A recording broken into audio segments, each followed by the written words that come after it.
आज की कहानी की ओर। दोस्तों, मेरा नाम सोमेश है और मैं भारत की छोटी तस्वीरों में मौजूद एक गांव का निवासी हूं। हमारे गांव में मात्र 1000 लोगों का वास है, लेकिन इस जनसंख्या के बीच जहां सब सही चल रहा था, तो वहीं एक दुर्भाग्यवश घटना ने जन्म लिया। इस घटना ने हमारे पूरे गांव की नींव हिला दी। किसी को पता नहीं था कि आने वाले कुछ समय में हमारे इस गांव के अंदर पूरी तरह तब्दील हो जाएगी।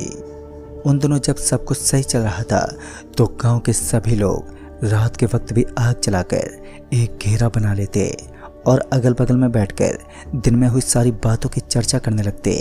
लेकिन कुछ दिन के बाद ऐसा हुआ जिसका अंदाज़ा लगा पाना भी इंसान के लिए किसी बुरे सपने से कम नहीं होता।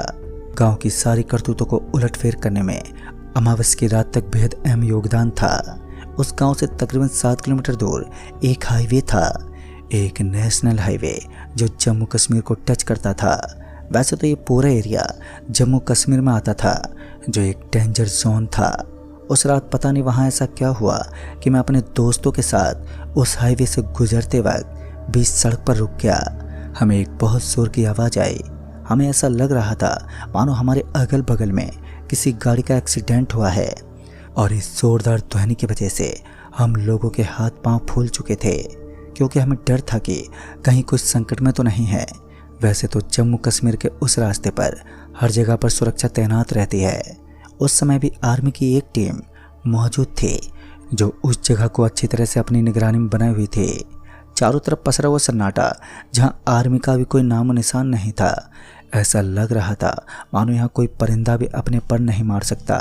इतने में ही मेरे दोस्त संजय ने कहा, अरे सोमेश, जरा उन झाड़ू की तरफ तो देखो, मुझे कोई भागता हुआ नजर आ रहा है। इतना सुनते ही जब मैंने अपनी नज़र झाड़ू की तरफ डाली, तो मैंने देखा कि वहाँ एक आदमी भाग रहा था। वैसे तो कश्मीर के इस इलाके में रात के समय इस तरीके से भागना उचित नहीं होता, लेकिन बावजूद इसके भी हमने थोड़ा साहस जुटाया और उसके पीछे पीछे चल पड़े। घना कोहरा, ठंड की वो रात और ऊपर से सन्नाटे की इस बड़ी सी चादर ने कहीं ना कहीं हमारे अंदर भी डर का एक स्रोत उत्पन्न कर दिया। अब लगातार सांस फूल रही थी, लेकिन मैं अपने दोस्तों के साथ उस आदमी का पीछा करता रहा। करीब 10 मिनट तक हम यूं ही भागते रहे और उसके बाद वो आदमी अचानक ही गायब हो गया। हमें तो कुछ मालूम ही नहीं पड़ा कि अचानक ही वो आदमी कहाँ पर गायब हो गया। हम दोनों अपने मुंह को इधर उधर ताकते रहे, लेकिन उसका कुछ पता नहीं था। इतने में ही हमारे बगल में दिखाई देने वाला एक पेड़ जोर जोर से हिलने लगा। उस पेड़ को इस तरह हिलता देख मुझे भी समझ नहीं आया कि इस विशाल पेड़ के ऊपर कुछ कैसे बैठ सकता है, क्योंकि उसकी लंबाई बहुत ज़्यादा थी। वैसे तो ये इलाका जम्मू कश्मीर के बगल में था, लेकिन जम्मू कश्मीर थोड़ा आगे था। मगर जम्मू कश्मीर का अंश होने के कारण उसकी करीब करीब चीज़ें, वह पेड़ पौधों की आकृतियाँ यहीं से शुरू होती थी। रात होने के कारण अब अगल बगल में दिखने वाली चीज़ें भी पूरी तरह से अंधेरे में लुप्त हो चुकी थी। पास में मौजूद मोबाइल की रोशनी से हम रास्ते की छानबीन तो कर सकते थे, लेकिन उस ओचांट को नहीं छुपाए जो काफ़ी देर तक हमारे आगे आगे चल रहा था। पता नहीं हमें भी ऐसा क्या हुआ कि हमने उसे आवाज़ नहीं लगाई और उसके पीछे ही भागने में लग गए। मेरे बगल में एक छोटी सी पहाड़ी बनी हुई थी, जिसके ऊपर बर्फ जमी हुई थी, और अचानक ही ठंड की कुछ बूंदें मेरे शरीर पर गिरने लगी। मैंने अपने शरीर पर गर्म कपड़े तो पहन रखे थे, लेकिन उन कपड़ों का कोई फ़ायदा नहीं था, क्योंकि उस ठंड में सारे कपड़े फेल हो जाते हैं। और मैं अपने आप को सहलाता रहा और कुछ टाइम बीतते ही मैं वापस लौटने की फिराक में था, लेकिन उस पेड़ की शाखा ने हमारे बढ़ते हुए कदमों को एकदम से रोक दिया था। शायद उसके ऊपर कुछ था जिसे हम तो नज़र आ रहे थे, लेकिन दूर दृष्टि से हम उसे देख नहीं पा रहे थे। जहाँ तक मुझे लग रहा था, शायद वहाँ कोई आदमी या फिर कोई पक्षी था जो पेड़ के ऊपर देर रात तक छाया हुआ है। लेकिन एक आदमी का इतने विशाल पेड़ पर चढ़ पाना लगभग इम्पॉसिबल था। कुछ देर तक तो मैंने अपने फ़ोन की रोशनी भी उस पेड़ के ऊपर मारने की कोशिश की, लेकिन भला वो छोटी और हल्की सी रोशनी उस पेड़ तक कैसे पहुंच सकती थी। संजय ने इशारा करते हुए वहां से निकलने को कहा।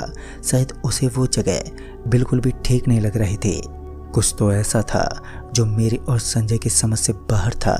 संजय एक ब्राह्मण का पुत्र था और काफ़ी दिनों से उसने शादी एवं मंदिर में काम करना शुरू कर दिया, जिस कारण वो इन चीज़ों के अनुभव को समझने में सक्षम था।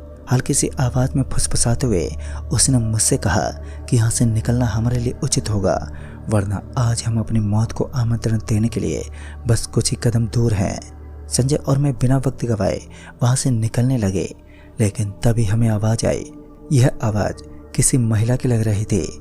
ऐसा लग रहा था मानो कोई औरत पीड़ा के साथ जोर जोर से चिल्ला रही है। लेकिन ताजुब तो इस बात का था कि इतनी सुनसान जगह पर किसी औरत का पहुंच पाना भी कैसे कायम हो सकता है। शायद संजय इस बात को समझ चुका था कि यहाँ पर कुछ हो रहा है, लेकिन इसके बावजूद भी उसने मुझे अपने पीछे पीछे चलने को कहा।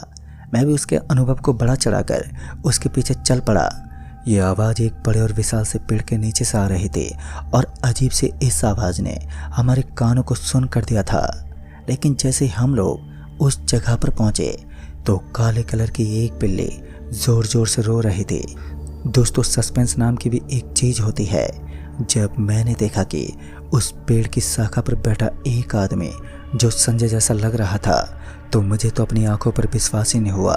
लेकिन मेरे बगल में खड़ा संजय एक हल्की सी मुस्कान दे रहा था। उसकी यह मुस्कुराहट शैतानी लग रही थी। तभी उसने मुझे एक अजीब सी आवाज़ में कहा, भाग जाओ अगर अपनी जान बचानी है तो, वरना मारे जाओगे।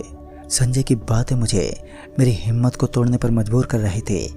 इसी बीच मैंने संजय का हाथ पकड़ा और उसे जोर से झटक दिया। शायद तब जाकर उसे सुध-बुध हुई। वो पूरा पसीने से तर था और इतनी ठंड होने के बावजूद भी उसके बदन पर पसीने को देखकर मेरा तो दिमाग ही हिल गया। लेकिन बाद में उसने बताया कि उसे उस काली बिल्ली की जगह एक लंबा चौड़ा अजीब सा शैतान दिखाई दिया। शायद वो वहाँ कोई राक्षस है। पहले तो मुझे भी संजय की बातों पर विश्वास ही नहीं हुआ, लेकिन बार बार यहाँ की अजीब हरकतों ने मुझे इस बात पर विश्वास दिलाने के काबिल बना दिया कि यहाँ ज़रूर कुछ तो गड़बड़ है। जब मैंने उस पेड़ की शाखा पर देखा तो मैंने पाया कि अब वहाँ पर कोई नहीं था, लेकिन वो शाखा जोर जोर से हिल रही थी और अचानक ही किसी चीज़ के टूटने की भी आवाज़ सुनाई दी। और इस आवाज़ को सुनते मुझे महसूस हुआ कि मेरे सर पर मौजूद पेड़ की शाखा टूटने वाली है। मैंने संजय का हाथ पकड़ा और अपने साथ साथ उसे दूसरी तरफ धकेल दिया। संजय को भी कुछ डरावनी चीज़ें दिखाई दे रही थी और उसे भी यकीन था कि ज़रूर कुछ अजीब और विशेष इस जगह पर कब्जा जमाए है। संजय को मेरे अंदर से विश्वास उठ चुका था, क्योंकि मेरे ही पीछे से आवाज़ आई, संजय उसका हाथ छोड़ दो, वो तुम्हारा दोस्त नहीं है बल्कि एक प्रेत है जिसने तुम्हें फंसाने के लिए माया जाल बिछा रखा है। संजय का विश्वास उठ चुका था।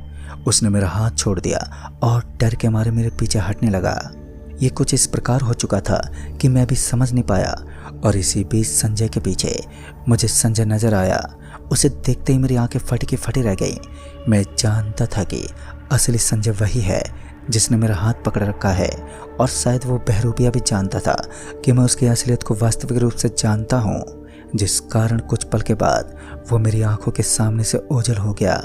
एक ब्राह्मण का पुत्र आज खुद माया जाल में फंस गया था। मैंने उसे बेहद समझाने की कोशिश की, लेकिन वो समझने को तैयार ही नहीं था। उसे जो शख्स मेरे अलावा दिखाई दे रहा था, उसके नज़र में वही असली सोमेश था। मुझे डर था कि कहीं ये आत्मा संजय को कोई नुकसान न पहुंचा दे, लेकिन दूसरी तरफ विश्वास था कि जब तक ये आत्मा संजय को आघात नहीं पहुंचाएंगे, तब तक संजय इस बहरूपिया का हाथ नहीं पकड़ लेता। एक बार फिर मैंने संजय को आवाज़ देते कहा, तुम्हें सोच समझ कर निर्णय लेना चाहिए। क्या पता मौत तुम्हारे आसपास ही घूम रही हो और तुम्हारी होने वाली प्रेमिका श्रेष्ठा भी तुम्हें खो दे। शायद इस बात से वो पहचान चुका था कि मैं ही असली संजय हूँ, लेकिन उसके दिमाग में ये बातें तहलका मचाने लगी थी। अगर उसने किसी गलत इंसान का चयन किया तो फिर अनर्थ हो सकता है। और उसका सोचना भी बिल्कुल सही था, क्योंकि उसके ऊपर दहशत के बादल कभी भी मंडरा सकते थे। तभी मैं भागता हुआ संजय के पास पहुंचा और मैंने सबसे पहले उसके गले में बंधे हुए लॉकेट को हाथ लगाया। उसके गले में भगवान हनुमान जी का लॉकेट बंधा हुआ था और शायद मेरी इस करतूत से उसे प्रसन्नता हुई। उसने मेरा हाथ पकड़ा और हम दोनों उस घने कोहरे के बीच से भागने लगे थे। लेकिन ज़्यादा देर तक ये सिलसिला नहीं चल पाया। सामने की दिशा में एक अदृश्य दीवार थी। दरअसल भागते हुए हम दोनों अचानक ही किसी चीज़ से टकरा गए जो सिर्फ अपना एहसास करवा सकती थी, ना कि वो दिखाई देती। हम दोनों ने अपने हाथों से उस चीज को छूने की बहुत कोशिश की, लेकिन नाकाम रहे।